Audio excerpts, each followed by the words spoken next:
If you're struggling with self-forgiveness and you want to know how to forgive yourself, this video is for you. I'm going to give you guys my 3 favorite methods as of lately as far as forgiveness goes. And if you guys have anything that you think would be helpful to me or other people, just let me know in the comments. The first thing I wanted to say to everyone that does watch this video is you are not alone.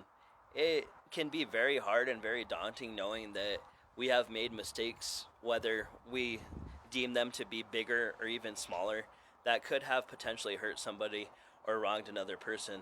But that alone tells me and tells yourself that you are human and that you do care and you're not some kind of psychopath. So that is a good thing. Now, number 1 is understanding and accepting that you have emotions. This one is huge for me. And personally, growing up, I felt like I couldn't really display my emotions, especially as a man in society. It's not really, it's kind of looked down upon, kind of being like emotional in general and like saying how you feel as a man. I don't know if any of you guys can resonate with that, but that's number 1 for me. And just understanding that nobody is perfect. Like, everyone's going to be making mistakes, and not being too hard on myself is another big one, because even though other people make mistakes, like sometimes I'm just like, I'm so hard on myself, right?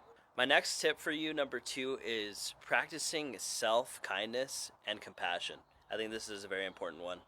I think a really good way to look at this one is if your friend asks you for forgiveness, let's say they do something that you weren't too fond of, and you do end up forgiving them, we need to do the same thing for ourselves.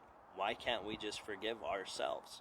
That is very important. So treating ourselves with kindness and the same love and respect that we would for other people that we care about. This also ties in with taking everything as more of a lesson instead of something that you've done completely wrong and that you're a terrible person.